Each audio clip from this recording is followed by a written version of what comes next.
E fala, torcida São Paulina, começando mais um vídeo do canal. No vídeo de agora vamos estar vendo aí todas as notícias dessa sexta-feira do nosso querido Tricolor, que venceu ontem o Atlético Paranaense e já se prepara para o confronto contra o Internacional. E quero que você comente aí o que você achou da atuação e da vitória de ontem do nosso querido Tricolor. Antes de mais nada, já sabe, deixa aí embaixo, deixa o like, se inscreva no canal, ative o sininho de notificações. Meta de 25 mil inscritos, estamos quase chegando a dar essa força aqui pra mim, beleza? Ó, se bora assistir o vídeo junto, no final você sabe, eu volto, a gente vai falar muito dessa grande vitória do São Paulo e da projeção pro restante da temporada. Créditos e direitos autorais, deixa na descrição, sem mais enrolação, simbora pro vídeo. Se repite constantemente, quer dizer que o trabalho é esse. Então, se a gente chuta da fora, se a gente chega dentro da área, se a gente luta, se o time é curto, quer dizer que é uma ideia, é uma identidade, e que a gente tem que defender essa identidade. E acho que os atletas se estão encontrando bem nesta estrutura, nesta ideia.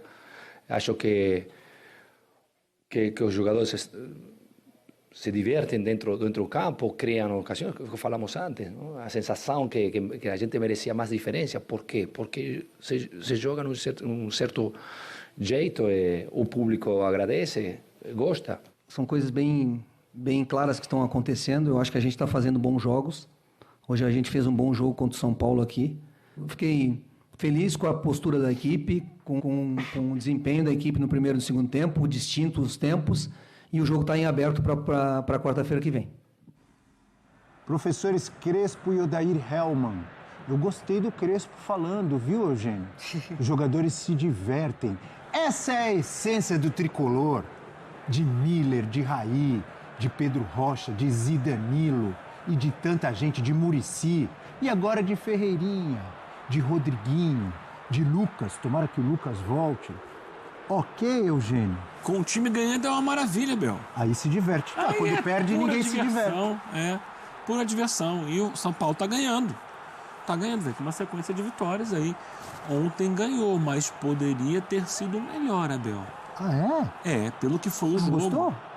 Foi 2-1 pro Tricolor. Não é que eu não tenho que gostar ou não gostar. Tô dizendo que poderia ter sido melhor para o São Paulo. Sim. São Paulo abriu 2-0, poderia ter feito 3-0, poderia ter ido para o jogo de volta lá em Curitiba com o duelo praticamente resolvido. E o gol do Viveiro já no final do jogo deixou o confronto mais apertado. É um golzinho só de vantagem para o São Paulo. E esse placar, essa diferença de um golzinho, não reflete o que foi o jogo.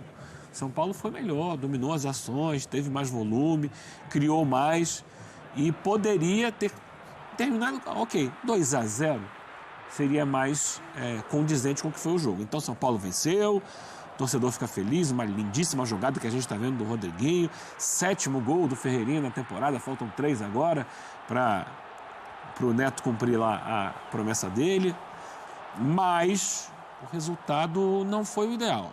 Poderia ter sido, deveria ter sido com uma vantagem de pelo menos 2 gols para o time ir mais tranquilo para o jogo de volta em Curitiba. Está tudo aberto, né, Eugênio? Bom pro Furacão, golzinho no final. Os dois poupando jogadores, né? É curioso como essa semana a gente viu alguns times poupando no Campeonato Brasileiro em favor da Copa do Brasil e outros poupando na Copa do Brasil em favor do brasileiro. O Paranaense a gente entende porque ele está na Série B e não está num bom momento na Série B, então ele prioriza a competição. Mas, por exemplo, a gente vê o Viveiros fazendo esse gol aí, um jogador que foi fruto de um investimento bem razoável para um time que está na Série B, um jogador com nível de Série A que fez uma fase de grupos muito boa da Libertadores, né, enfrentando pelo Atlético Nacional o Bahia, o Inter, fazendo gols. Ele estava no banco. O titular foi o Allan Kardec. O Zapelli estava no banco. O titular foi o Juliano. Então o Atlético não entrou também com a sua força máxima, assim, vou colocar a Copa do Brasil como prioridade. Você falou que o Viveiros enfrentou o Bahia e o Inter. Ele enfrentou o Nacional do Uruguai, que o senhor deveria respeitar e lembrar. Não é porque gosta do Pearol que não fala do Nacional. Também, é porque a gente está destacando aqui o futebol brasileiro, né? Eu sei, estou brincando. O Nacional do Uruguai que ficou em último lugar no grupo, um time tradicional e tal, mas o Bahia acabou indo para a Sul-Americana, e enquanto o Inter em primeiro e o Atlético Nacional em segundo se classificaram para a sequência da Libertadores. Inclusive, o Atlético Nacional, onde jogava o Viveiros, vai enfrentar o São Paulo nas oitavas de final.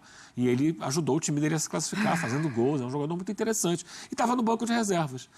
Aliás, eles contrataram também um outro jogador, um zagueiro, que ontem não jogou porque estava machucado, do mesmo Atlético Nacional. Pelo que foi o jogo, brincadeiras à parte, voltando a falar... A grande questão é assim, Diga. o São Paulo não colocou o time titular, o Atlético também não. Então, nenhum dos dois está desesperado para se classificar. O Odair Hellmann, ele já tinha falado, né? Que a prioridade não é Copa do Brasil. O Atlético não vai bem no Campeonato Brasileiro da Série B. Já troca de comando técnico no começo da competição. Com o Barbieri as coisas não funcionaram. Precisou repensar o mercado. O Viveiros é a contratação mais cara da história do clube. Então, precisou ir atrás de nomes que pudessem entregar um pouco mais para o Atlético Paranaense. O Odair falou, não é prioridade, isso não quer dizer que a gente vai abrir mão da competição, a gente vai tentar montar o time mais competitivo ali, que a gente não corra risco de perder as peças para a Série B. Eu só acho que o São Paulo, ele poderia ter saído com um placar melhor, principalmente depois que faz o segundo gol, ele começa a pecar pelo preciosismo. Muitas tentativas de drible, jogadas individuais, finalizações, uma hora o Ferreirinha finaliza e poderia ter encontrado o Luciano dentro da área. Outra hora, outro jogador finaliza e poderia ter encontrado um companheiro dentro da área. Então, acho que o São Paulo ele entrou nessa emoção do jogo, porque estava um jogo bonito em determinado momento para o São Paulo. Esse entendimento da estratégia do Crespo está cada vez mais claro e os jogadores se sentindo mais à vontade e, de fato, se divertindo em campo. A gente conseguiu presenciar isso. O Ferreirinha muito solto pela esquerda, pela direita, com muita liberdade para circular nessa faixa do campo, mas, para mim, pecou no preciosismo. Poderia ter saído com um placar mais elástico, não fosse essa necessidade... Exageraram na diversão. Eu acho que exageraram nessa vontade de cada um deixar a sua assinatura ali no jogo, porque, de fato, os jogadores ontem atuaram muito bem. E é curioso, né, o que tem acontecido com o São Paulo, porque com o Zubeldia, praticamente todos os jogadores do São Paulo estavam abaixo. Com o Crespo, mudaram da água para o vinho. E é uma mudança impressionante, porque Luciano, por exemplo, era um jogador ali que estava jogando pouco, não tinha nenhum protagonismo, agora voltou a ser uma referência e o cara, sempre que entra, incendeia o jogo e já virou titular com o Crespo. Bobadilha. E Ferreirinha estava bem com o Zubeldia já. Tava bem, mas... Ele se machucou. Lesões, tava bem, mas aí mais uma lesão e também sempre faltou isso ao Ferreirinha, né? Uma sequência, uma regularidade, mas ainda assim é uma boa temporada dele. Mas é o que eu falei, Abel, praticamente todos do São Paulo você via ali que não estavam rendendo. O Sabino voltou a ser um jogador confiável na zaga, e ali também o Crespo apostando, dando mais minutos para ele. O Bobadilha, que era um jogador taxado pela torcida do São Paulo como uma má contratação, agora é um cara, não discuta a titularidade. Mesmo o Pablo Maia, que tinha caído de desempenho antes, quando entra, tem a oportunidade de jogar de titular novamente, vai bem, marca gol. Então, Marcos Antônio, né, se tornando uma peça-chave do meio-campo do São Paulo. Então, o Crespo, é claro que a gente ainda precisa ver a constância disso. Até quando vai esse ritmo do São Paulo, até quando esses jogadores aguentam enquanto o Lucas não volta, enquanto não tem Caleri, enquanto não tem Oscar. Mas até aqui o Crespo tem um grande mérito que foi entender o momento do São Paulo, que é, olha, não vai ter contratação de impacto, não vai ter uma grande estrela, não vai ter, por exemplo, um investimento como teve no Atlético Paranaense contratando Viveiros. O elenco é esse e com esse elenco eu vou tentar fazer o melhor possível. E aí ele vai resgatando jogadores. E o Rodriguinho entra nessa ciranda também. Porque na época do Zubeldia se cobrava mais espaço para jogadores da base. E o Zubeldia dizia, olha, tem uma hierarquia do elenco. Ele só foi usar quando de fato não tinha mais opções por conta de lesões. Ontem teve um que estreou, né? Alves. Mike. O Mike agora, mas o Rodriguinho, por exemplo, o Crespo olhou e falou, olha, esse cara aqui tem futebol, tem talento, já há algum tempo que subiu pro principal e não estourou, vou contar mais com ele e com essa confiança, o Rodriguinho tem entrado muito bem nos jogos, foi titular dessa vez, fez, para mim, um bom jogo, né? Não só pela jogada individual, mas sempre muito participativo. Então isso é um impacto da chegada de um novo treinador, porque chega um técnico novo, zera para todo mundo e os caras tentam dar uma resposta diferente. Mas tem o lado do treinador também, que é passar confiança para o jogador. Isso é muito difícil. E quando o técnico está pressionado, a torcida já está pegando no pé, é difícil também ter esse trabalho de mobilização. E acho que o Crespo soube aproveitar o fato novo da chegada dele para resgatar jogadores que estavam ali ou escanteados ou até mesmo descartados do elenco e se tornaram caras fundamentais hoje. E é o caso de Rodriguinho, é o caso de Bobadilla, de Sabino, né? Vários jogadores que ele conseguiu resgatar em pouco tempo. E ontem o Wendel sofre uma lesão, é substituído, e o Enzo entra muito bem. Entra. Não é? Mas ali, nem com o Crespo, com o Zubeldia, acho que o Enzo Dias era o jogador principal ali, o mais utilizado. Hoje, não dá para falar que tem um titular. Tem se revezado eles ainda, entre aspas, entregam maneiras diferentes de atuar, assim, eu enxergo. Eu acho que o Wendel contribui muito nesse sistema de 3 zagueiros, apoiando muito como um ala mesmo lá na frente. Eu acho que o Enzo ainda não tanto, assim. Mas eu concordo com o Zubeldia, era o jogador que tinha uma regularidade interessante, foi quase que o único do mercado, né? O São Paulo não contrata tantas peças assim, Oscar, enfim. Mas eu vejo essas características, até porque o Wendel, ele já estava sendo cobrado, não estava tendo tantas oportunidades, e aí ele entra com o Crespo porque o Enzo se machuca no aquecimento, né? Porque até então era o Enzo que era mais utilizado, que seria talvez ali, né, o lateral barra esse ala escolhido pelo Crespo. Mas eu também acho que o Wendel entra bem, ele oferece esse jogo pelos lados para associar no São Paulo. Uma pena a lesão dele, tomara que não tire tanto tempo de campo. Só para dar mais detalhe aqui do furacão que a gente falou agora há pouco na Série B, o Atlético Paranaense, ele está no meio de tabela, ali em 11º lugar, 25 pontos. Uma das piores defesas. E o importante é o seguinte, 25 pontos a 5 pontos do 4º colocado, que é a Chapecoense. Sim. 5 pontos, mesmo número de jogos? Sim, mesmo número de 19 jogos. Só que é uma distância considerável para um time que, por exemplo, antes de começar a Série B, todo mundo pensa o quê? O Atlético Paranaense, poderoso, com uma situação, óbvio que não é a melhor situação financeira, mas melhor que os outros times da Série B, com certeza. não é? E o que todo mundo pensa? Eu, e acho que todo mundo, o Atlético Paranaense vai ficar o campeonato inteiro ali entre os 4 primeiros, tal, e não conseguiu chegar, já estamos no 2º turno, está ali distante, e para piorar a situação do Atlético Paranaense, o líder é o Coxa. Para aumentar a pressão. Parece que o jogo virou, não é mesmo? E tem essa coisa, né? Um time como o Atlético Paranaense ficar 4 jogos sem vencer na Série B é um troço muito pesado. E é independentemente do momento do rival. Então, o trabalho do Odair... Só que a pressão aumenta.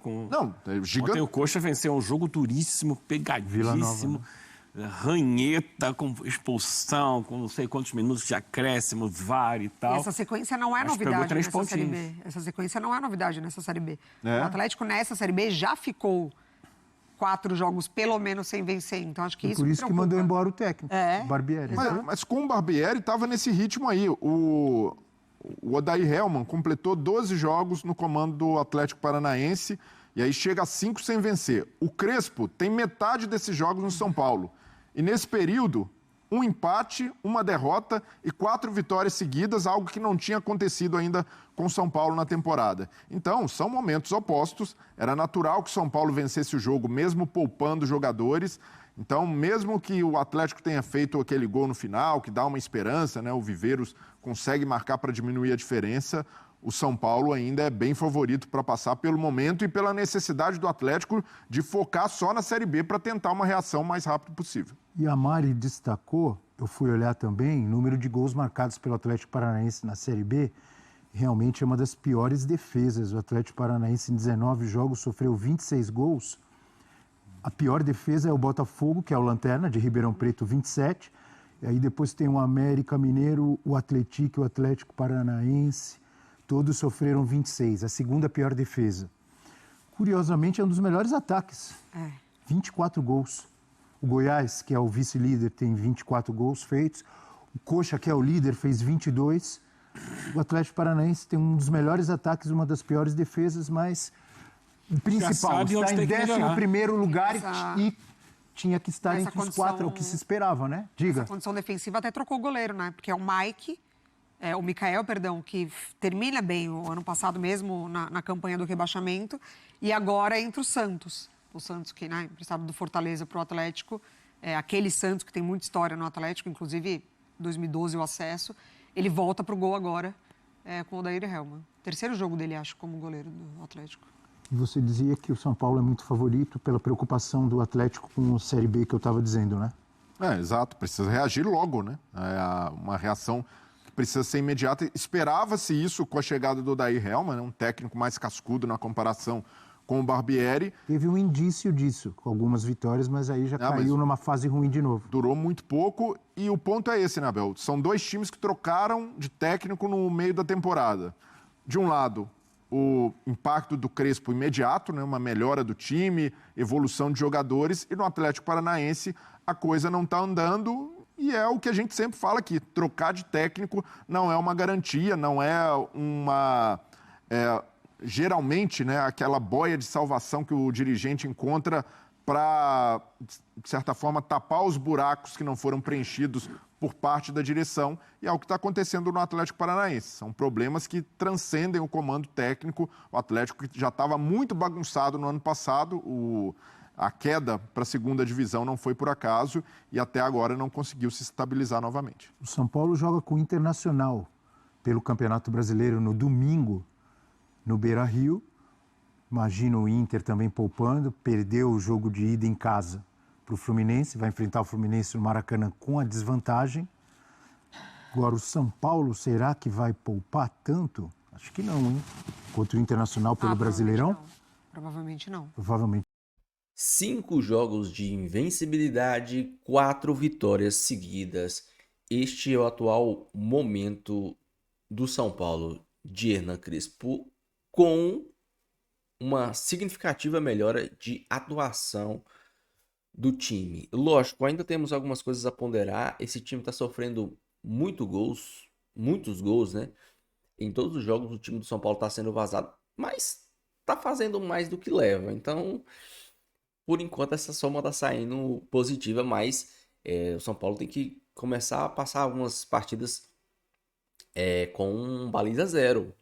É muito importante. São Paulo tomou gol do Fluminense, tomou gol ontem do próprio Atlético Paranaense, tomou 2 gols do Red Bull Bragantino, mas é um trabalho que está em construção. Nota-se lamentar do jogo de ontem a lesão do Wendel pelo nível de dor que ele estava sentindo. Quem joga futebol e já sentiu essa lesão aí, é no mínimo 45 dias para você conseguir retornar. Talvez esses caras, como tem ali um preparo, todo um staff por trás, consigam voltar aí com 37, 40 dias, mas há pouco tempo atrás eu também machuquei a coxa, foi 45 dias de molho para poder voltar a jogar. Espero que esses caras tratem bem do Wendel, que a gente sabe que o Departamento Médico de São Paulo é um açougue. O cara vai para lá e some, é o açougue do Triângulo das Bermudas. Os caras simplesmente somem lá. Falando especificamente sobre o jogo, um bom jogo do São Paulo, né? Um jogo bem controlado. Eu disse isso aqui em alguns vídeos passados, que para mim esse São Paulo tem que ser um time que, quando pegue equipes inferiores, vença sem grandes problemas. Passa jogos seguros, como o Palmeiras cansa de fazer isso, o Flamengo cansa de fazer isso. Só que muitas vezes Palmeiras e Flamengo, eles dão show, eles metem 3, 4, goleiam. O São Paulo não tem ainda todo esse entrosamento e esse time no ponto para fazer isso, mas acho que o São Paulo, com os jogadores que tem, com o elenco que tem atualmente, sem o Lucas, sem o Oscar, sem o Caleri, é um time que é capaz de ganhar do Juventude, como ganhou, de ganhar do Atlético Paranaense, como ganhou, de ganhar do Fluminense, como ganhou. Até achava que o jogo contra o Fluminense e o jogo contra o Corinthians seriam jogos mais difíceis. O São Paulo teve o controle do jogo durante boa parte do tempo. Não foi aquele jogo de trocação em que qualquer um poderia ganhar a qualquer momento. Isso é bom, isso mostra que o time está tendo uma evolução. O Crespo está implementando ideias interessantes nesse São Paulo, muito interessantes nesse São Paulo. O Marcos Antônio é o motor do time. Ontem era incrível a diferença entre o que o Marcos Antônio recebia a bola, girava o corpo e queria jogar pra frente. E o Pablo Maia ficava com aquele maldito toque pra trás. Ele e o Rodriguinho também. O Rodriguinho ele demora muito pegar confiança, né? Mas não dá pra cobrar do Pablo Maia a mesma inteligência na saída de bola que o Marcos Antônio. O Pablo Maia nunca foi um bom jogador na saída de bola. Ele é sim um excelente marcador, um excelente finalizador de fora da área, mas saída de bola não é a dele, não é o forte dele, nunca foi. Mas o Marcos Antônio, ele dá uma diferença muito grande nesse meio de campo do São Paulo. É um cara que realmente tá fazendo jogos muito acima da média. Foi bom o Crespo ter tirado ele ontem, ter dado um descanso para ele, vem jogando todas. O Crespo tá tentando malear e não perder nenhum jogador por lesão. Ontem já perdeu o Wendel, provavelmente o Patrick vai ter que jogar, porque se o Enzo Dias, apesar dele fisicamente ser muito bom, né? No River ele até sofreu com algumas lesões, mas aqui no São Paulo ainda não. O Patrick vai ter que jogar nesse time para dar um descanso, alguns momentos, alguns minutos pro Enzo Dias, porque senão ele vai estourar também. E aí se a gente não tem o Wendel que tava começando a engrenar e não tem o Enzo Dias que tá sendo um dos pilares do time, apesar do gol de ontem ter saído pelo lado dele, as coisas complicam um pouco. Um São Paulo que controlou um jogo, um São Paulo que mereceu o resultado e mereceu até mais, e que agora vira todas as suas fichas pro jogo do final de semana contra o Inter. Inter que deve vir com time reserva, ou no mínimo mistão. Então o São Paulo tem totais chances de vencer o Internacional fora de casa. Guardem o que eu tô falando. Vou trazer muito sobre o jogo do final de semana aqui no canal. Então, deixa a sua opinião, deixa seu comentário, não esqueça de deixar o seu like, se inscrever no canal, se você não for inscrito. Fique com Deus, até o próximo vídeo e valeu!